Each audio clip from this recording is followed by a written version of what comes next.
Start recording. All right, guys. Today I am going to do a very brief explanation of what parabolas are. And then I'm going to make separate videos that do some past papers on parabolas, but they really are the simpler questions. However, that said, they're not baby questions. They are inside. I found them in past papers, so you're not wasting your time. Anyway, first, before we talk about parabolas, let's just talk about what a function is. All right. So when you were in primary school at some point, you had these boxes where you had numbers. Like, let's say this was 3, and then inside this, it would say times by 3 minus 2. And then you would go 3 times 3 is 9, minus 2 is 7. And you'd say, okay, this one is 7. And then over here, you will say, let's pick a number, let's say minus 1. Minus 1 times 3 is minus 3. Minus 2 is minus 5. And then let's choose a different, let's say 10. 10 times 3 is 30, minus 2 is 28. Now, a function, this is literally a function, except in high school, in matric, and grade 11, we won't just say times 3 like we did, we'll say 3x minus 2. So this, your input is your x's and your output is your y's. I saw online somebody describe a function like a magic box with weird little gremlins living inside it. And if you give them a number, they will do stuff to it and out pops a different number. And you know what? That's a good way to think about functions. And if you're asking me why we're doing this, so what? Fair question. We use functions to help us predict what's going to happen. One that most of us have lived through is the COVID pandemic. That thing, there were people doing the maths and informing government saying, hey, this is what's going to happen. So some places saw what was coming and prepared for it. Other places were a little less prepared. And as a result, a lot of people suffered. So mathematics can literally save lives. Anyway, here we are. Let's do parabolas. Parabola Basics. Now, a parabola is what a lot of people call a happy or a sad face. And we'll talk about those. We have f of x equals ax squared plus bx plus c. This is the standard formula for a parabola. Now, if this a is positive, we end up with a happy face. And if this a is negative, we end up with a sad face parabola. So this is the standard formula. Sometimes they give it to you like this. It's not... The only thing that we can really get from this one straight away is that c is our y-intercept. But a parabola has a different formula. It can be ax minus p squared plus q. And these two things are actually the same, even though they look different. It's just we did some math to turn this one into that one, but they are still the same. The p and the q is together make your turning point. That's not how you write that. Turning point. Most students know these two formulas. There is a third, and it's super duper useful. So if you don't know it, now's your time to learn. It is this one. And this one is for x-intercepts. these two are x-intercepts.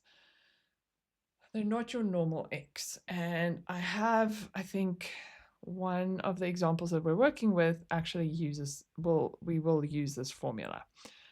All right. This was very abstract, and I don't think anybody understands anything I just said because I don't understand anything I just said. Let's use an actual parabola. F of x equals 2x squared minus 2x minus 12. So if we want to draw this one, we want to find out, is it a happy face or a sad face? And we look over here and we see it's a happy face. The next thing we'll need is the y-intercept. Intercept.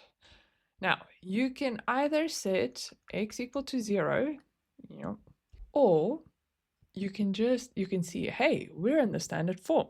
Therefore, this is my y-intercept. So you can literally just say 0 and negative 12. Then your x-intercepts, you will have to let y equals 0, and we'll have to do the actual calculations. X squared minus 2x minus 12. I'm going to start factorizing. 2 minus x minus 6. And now I'm going to, that's a squared. 0, 2. This becomes x minus 3, x plus 2. And here we are. These two are the same. Here's my a. There's my a. Here's my x and my x and x, and x1 and x2. These are our x-intercepts. Now, just be careful. Do you see that minus over there? That means we're going to change the sign. The negative 3 comes out. It becomes a positive 3.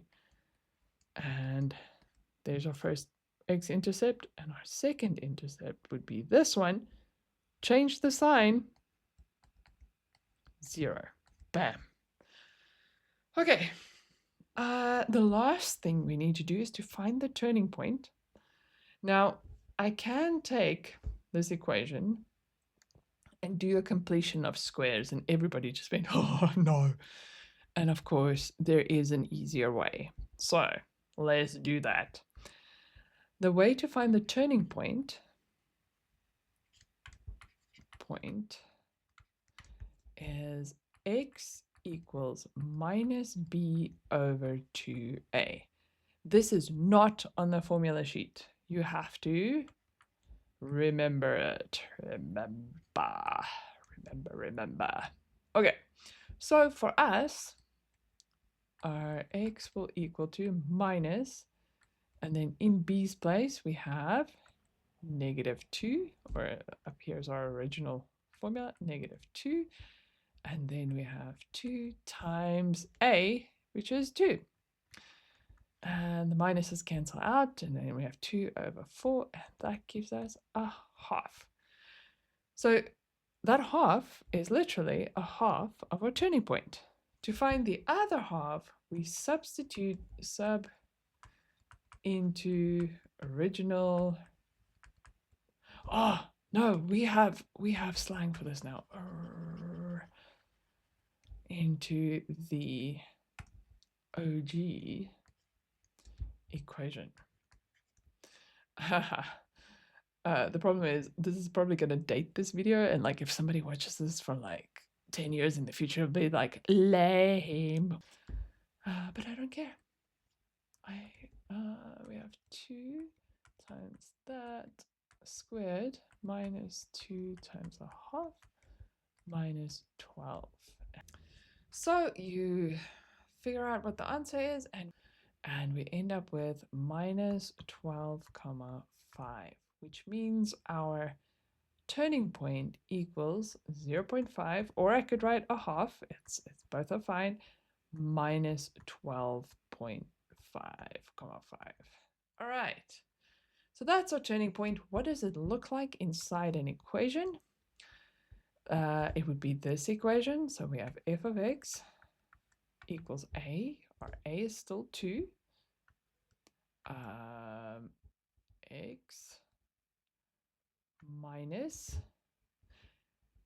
0.5. So please notice our signs changed. This is a positive, but because of this negative, it becomes a negative.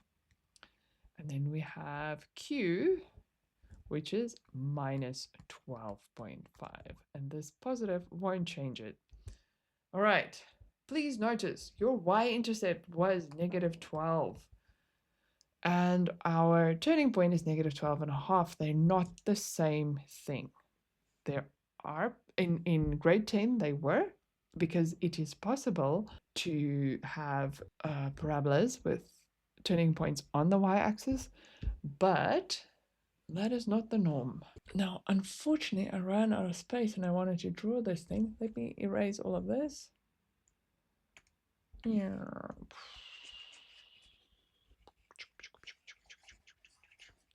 Let's draw this guy. Freehand. Here we go. Whoop. We have a y-intercept, negative 12. We have x-intercepts at negative 2 and positive 3. And we have a turning point at half and 12 minus that thing. Let's see if I can draw it. This is so much harder to do on a plastic surface. I can do better, but I'm going to leave it like that. So here we have negative 2, 3. By the way, this is the x-axis, y-axis, positive 3, negative 2, minus 12. And this one is 0.5. Ugh, what am I doing? 0.5 and negative 12.5. Wow. Okay, so that would be Parabola Basics. I hope I was recording. Did I record? I recorded. Ha!